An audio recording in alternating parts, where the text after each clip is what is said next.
नमस्कार, आप देख रहे हैं डीडी न्यूज। आपके साथ मैं हूं गौरव श्रीवास्तव और मेरे साथ मेरी सहयोगी दीपाली हैं, जो कि सांकेतिक भाषा के जरिए आपको खबरों से रूबरू करवाएंगी। तो खबरों की शुरुआत करें उससे पहले एक नजर इस वक्त की हेडलाइंस पर। संसद के आगामी मॉनसून सत्र के लिए महत्वपूर्ण बैठकें।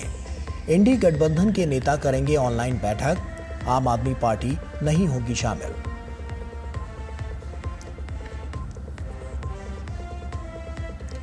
केंद्रीय गृह मंत्री अमित शाह ने उत्तराखंड में विभिन्न परियोजनाओं का किया उद्घाटन और शिलान्यास। कहा, प्रधानमंत्री नरेंद्र मोदी के नेतृत्व में 1 लाख करोड़ का निवेश उत्तराखंड में बना है जमीनी सच्चाई।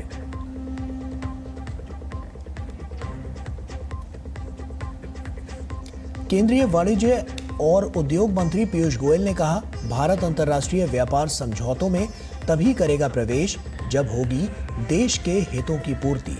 पीयूष गोयल ने कहा, अमेरिका के साथ व्यापार वार्ता जारी।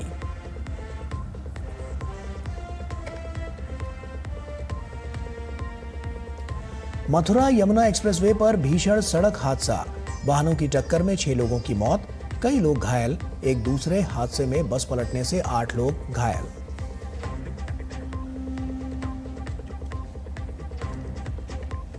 पहलवान अंतिम पंघाल और हर्षिता मोर ने बुडापेस्ट रैंकिंग सीरीज में जीता स्वर्ण पदक। अंतिम ने रूस की नतालिया मालिशेवा तो हर्षिता मोर ने जमीला को दी शिकस्त।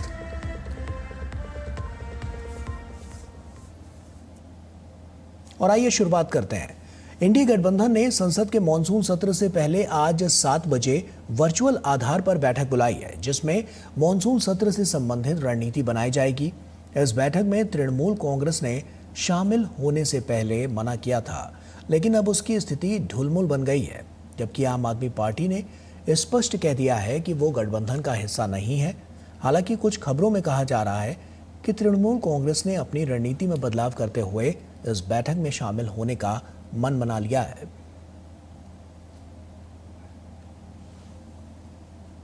कांग्रेस सांसद प्रियंका गांधी वाड्रा के पति रॉबर्ट वाड्रा के खिलाफ ईडी ने हरियाणा के शेखोपुर गांव में 3.2 एकड़ जमीन मामले में एक सप्लीमेंट्री प्रोसिक्यूशन कंप्लेंट यानी कि चार्जशीट दायर की है, और जिसमें भ्रष्टाचार, जालसाजी और धोखाधड़ी जैसे गंभीर आरोप शामिल हैं।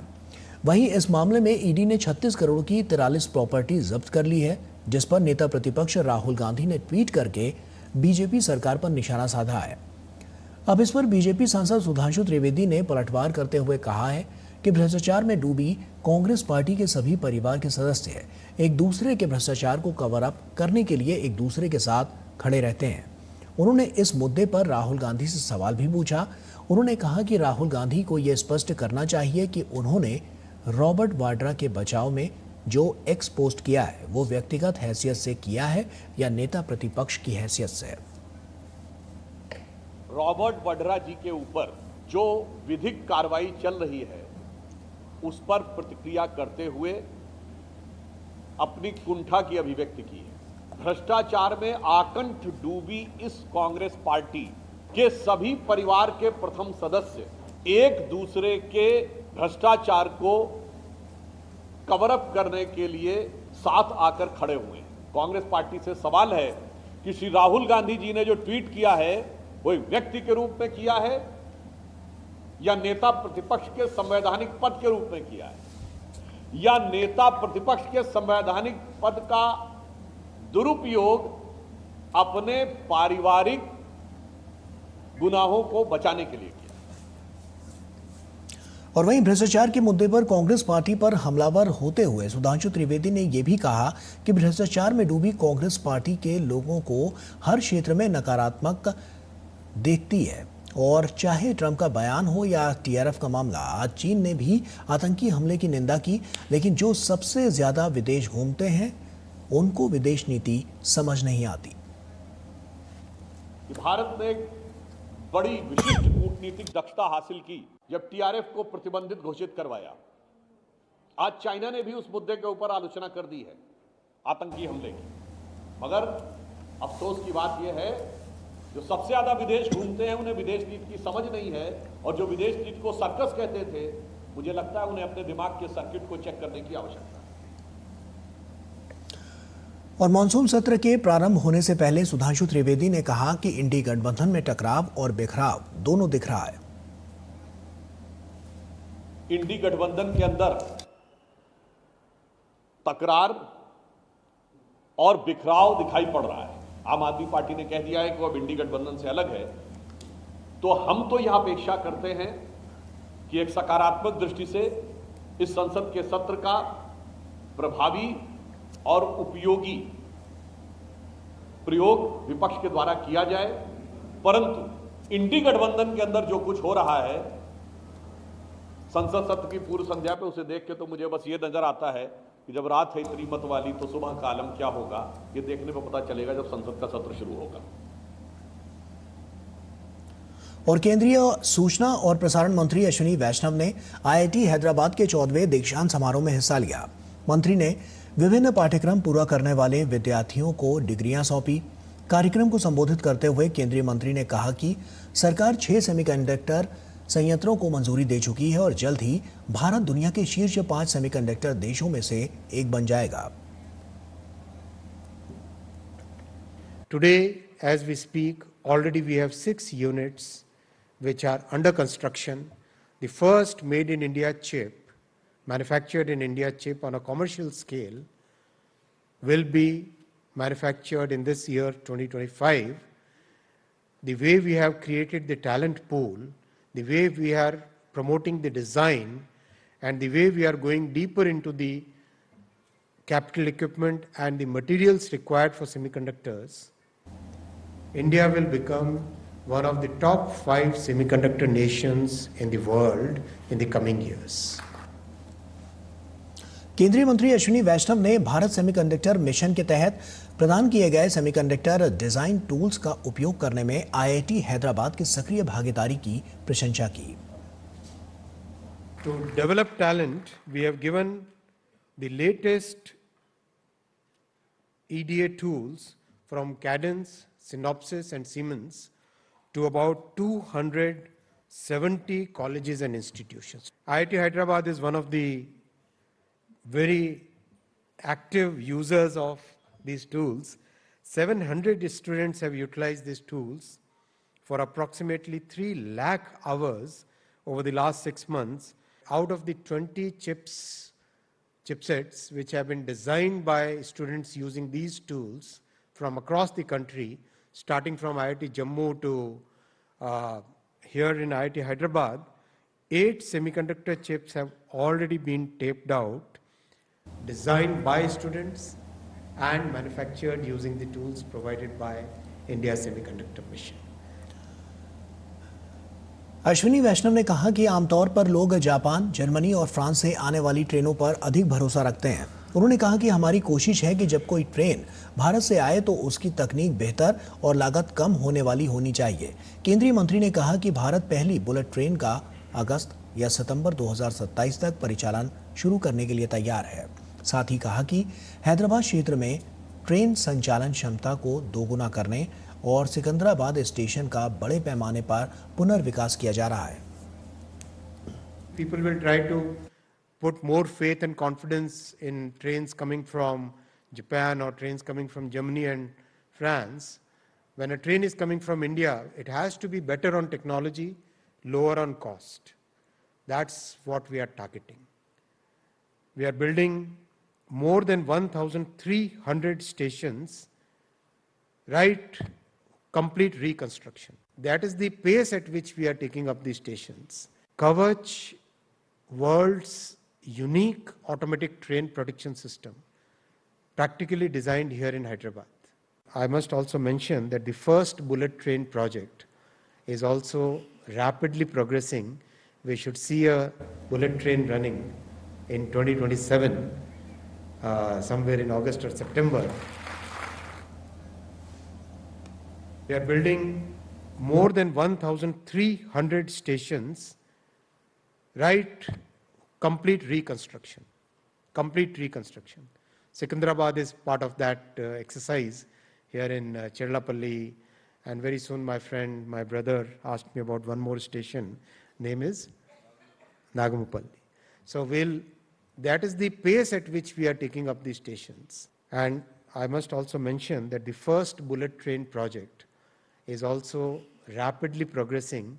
We should see a train running, bullet train running in 2027, somewhere in August or September.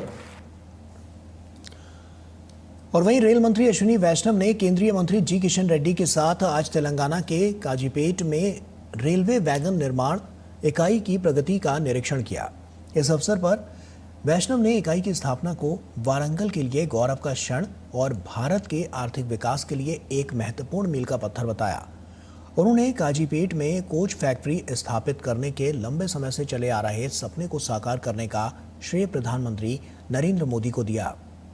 Rail मंत्री ने काजीपेट इकाई में सिविल निर्माण कार्य दिसंबर 2025 तक पूरा होने और रेल कोच के निर्माण का काम 2026 में शुरू होने की उम्मीद जताई। This is a mega factory for manufacturing railway coaches. This is state of the art factory. बहुत एकदम मॉडर्न फैक्ट्री है ये। हर तरीके से नए टेक्नोलॉजी का उपयोग यहाँ पर किया जा रहा है। इसमें 500 करोड़ रुपीस का इन्वेस्टमेंट लग रहा है। दिसंबर के एंड तक सिविल कंस्ट्रक्शन सारा कंप्लीट हो जाएगा और 2026 में यहाँ पर मैन्युफैक्चरिंग चालू करेंगे। इस मेगा फैक्ट्री का बहुत पोटेंशियल है। यहाँ कोचेस मैन्युफैक्चर हो सकते हैं, इंजन्स मैन्युफैक्चर हो सकते हैं, यहाँ पर मेट्रो का मैन्युफैक्चरिंग हो सकता है। और रेल मंत्री अश्विनी वैष्णव ने कहा कि राज्य भर में रेलवे लाइन परियोजनाएं तेजी से आगे बढ़ रही हैं।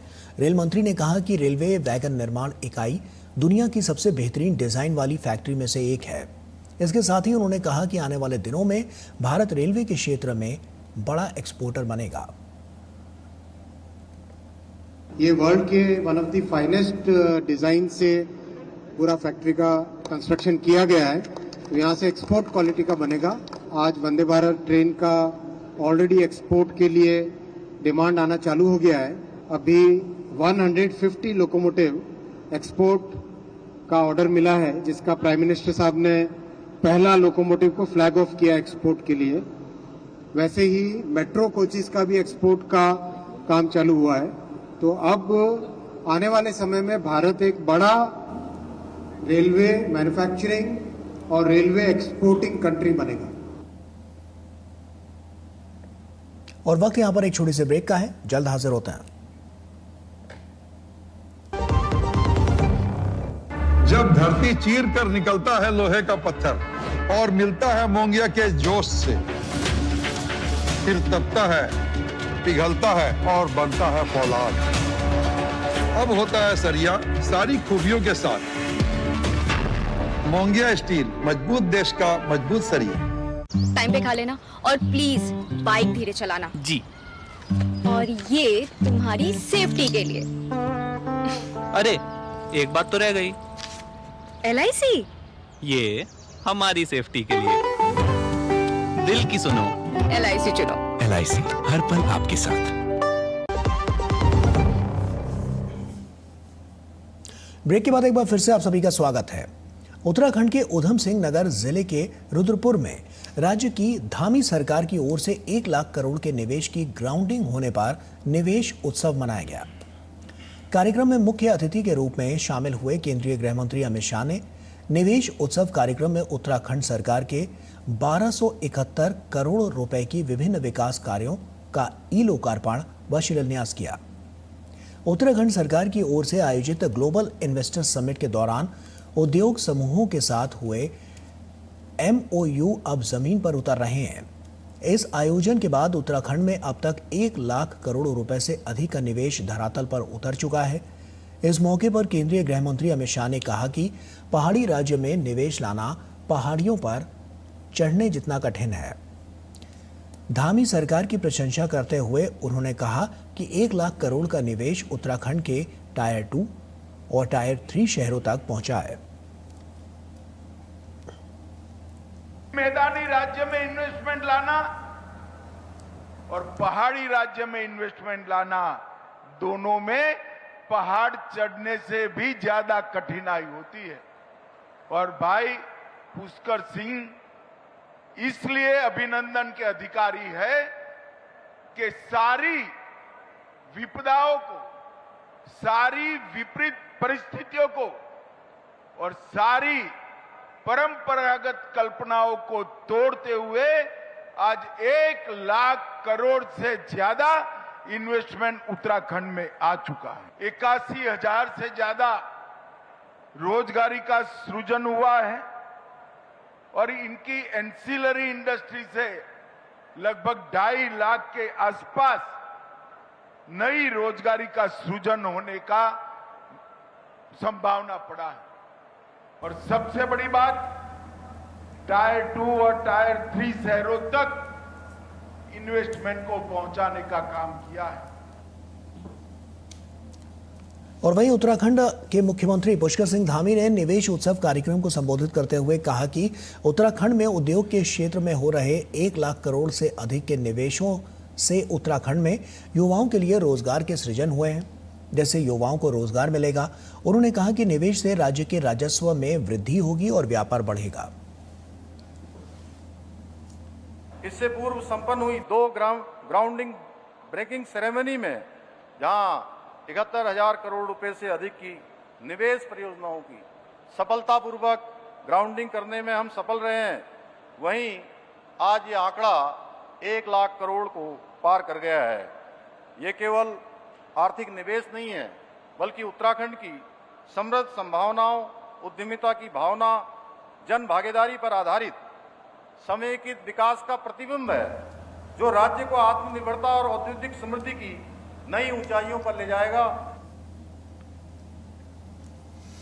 केंद्रीय वाणिज्य और उद्योग मंत्री पीयूष गोयल ने एसोचैम द्वारा आयोजित विकसित भारत की दिशा में वैश्विक प्रभाव का सृजन सत्र को संबोधित करते हुए इस बात पर जोर दिया कि भारत अंतर्राष्ट्रीय व्यापार समझौतों में तभी शामिल होगा जब वे देश के हितों की पूर्ति करेंगे। पीयूष गोयल ने दृढ़ता से कहा कि अगर भारत को कोई अच्छा व्यापार समझौता मिलता है तो हम उस पर आगे बढ़ेंगे, अगर नहीं तो हम आगे नहीं बढ़ेंगे। उन्होंने कहा कि भारत हमेशा देश के हित को सर्वोपरि रखता है। अमेरिका के साथ व्यापार वार्ता के बारे में गोयल ने कहा कि अमेरिका के साथ बातचीत चल रही है। Our negotiation strategy hinges on national interest. At no point of time will the Modi government ever allow national interest to be compromised. That is the pillar on which all negotiations, all discussions, all dialogue with any country in the world is taken forward. उद्योग जगत के दिग्गजों और उद्यमियों के एक समूह को संबोधित करते हुए पीयूष गोयल ने सूक्ष्म, लघु और मध्यम उद्यम एमएसएमई क्षेत्र में मानसिकता में बदलाव के महत्व पर जोर दिया। उन्होंने सामूहिक विकास और छोटी व बड़ी कंपनियों के बीच आपसी सहयोग की दिशा में बदलाव का आह्वान किया। लक्ष्य, मार्गदर्शन और मानसिकता में बदलाव की आवश्यकता पर जोर देते हुए उन्होंने कहा कि बड़ी हो या छोटी कंपनियों को एक साथ बढ़ना होगा, हमें एक दूसरे का समर्थन करना होगा और लोकल के लिए वोकल होना होगा। उन्होंने एमएसएमई के लिए वैश्विक स्तर पर प्रतिस्पर्धा करने के लिए अनुसंधान, नवाचार, गुणवत्ता और विस्तार पर ध्यान केंद्रित करने की आवश्यकता पर भी जोर दिया। केंद्रीय वाणिज्य और उद्योग मंत्री ने एमएसएमई हितधारकों से आग्रह किया कि वे अपने कारोबार को प्रभावित करने वाली गैर टैरिफ बाधाओं के बारे में सरकार को सक्रिय रूप से सूचित करें। गोयल ने उद्योग जगत से कहा, केवल जब आप हमें सूचित करेंगे तभी हम द्विपक्षीय चर्चा के दौरान इन मुद्दों को उठा सकते हैं और उन्हें हल करने की दिशा में काम कर सकते हैं। देश के व्यापक आर्थिक ढांचे पर विचार करते हुए पीयूष गोयल ने वर्तमान बैंकिंग प्रणाली की तुलना पिछली यूपीए सरकार की बैंकिंग प्रणाली से की। उन्होंने कहा कि मोदी सरकार ने बैंकिंग क्षेत्र का सफलतापूर्वक पुनर्गठन किया। यूपीए शासन के दौरान बढ़ते एनपीए के कारण बैंकिंग क्षेत्र चरमरा गया था। हमने इसे पारदर्शी तरीके से पुनर्गठित किया। आज बैंकिंग प्रणाली मजबूत है और अच्छा प्रदर्शन कर रही है।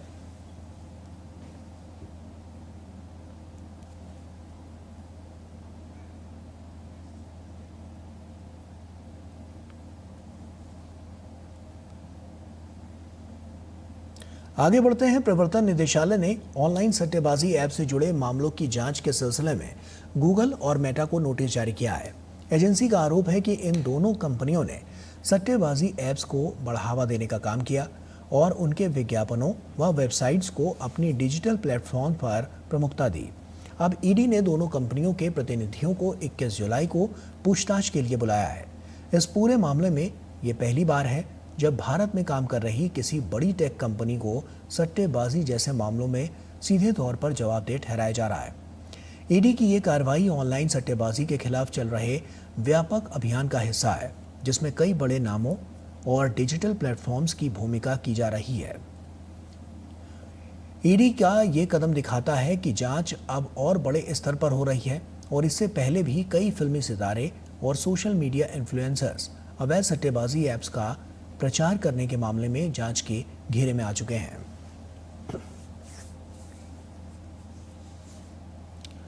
उत्तर प्रदेश के मुख्यमंत्री योगी आदित्यनाथ आज दिल्ली पहुंच रहे हैं। सीएम योगी आदित्यनाथ शाम को भारतीय जनता पार्टी के केंद्रीय नेतृत्व से मुलाकात कर सकते हैं। प्रदेश में संगठन में बदलाव की खबरों के समय मुख्यमंत्री योगी आदित्यनाथ की केंद्रीय नेतृत्व से मुलाकात को बेहद अहम माना जा रहा है।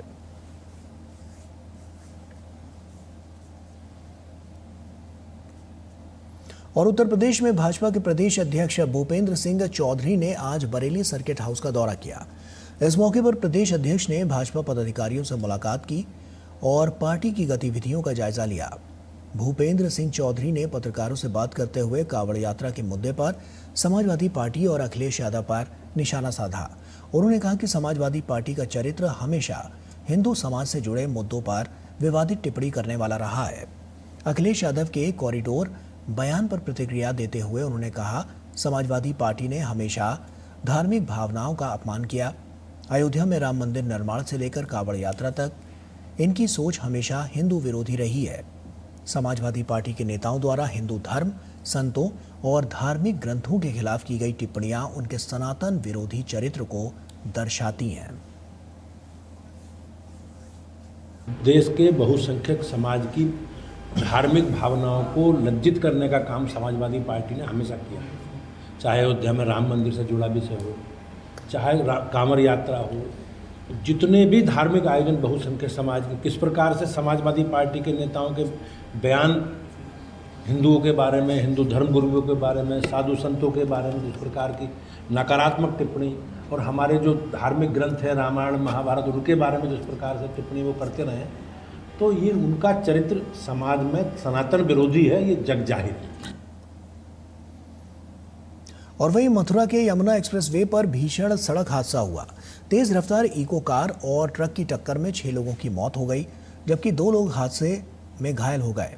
हादसे की सूचना मिलते ही पुलिस मौके पर पहुंची और मृतकों के शवों को कब्जे में लेकर पोस्टमार्टम के लिए भेज दिया गया, जबकि घायलों को पास के ही अस्पताल में इलाज के लिए भर्ती किया गया।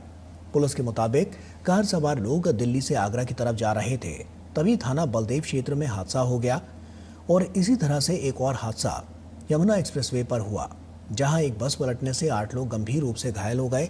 सभी घायलों को आगरा और मथुरा के अस्पतालों में भर्ती कराया गया।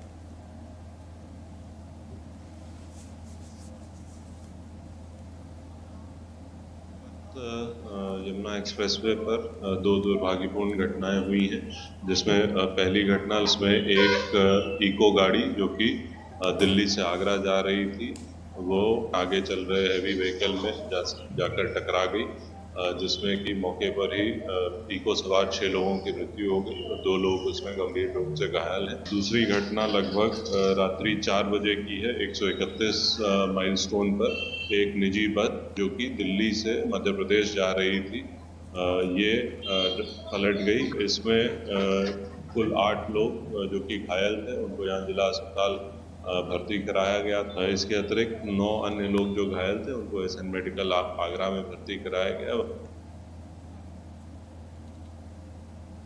और इसी के साथ फिलहाल इतना ही। हमारी पूरी टीम को दीजिए इजाजत। आप बने रहिए डीडी न्यूज के साथ। नमस्कार।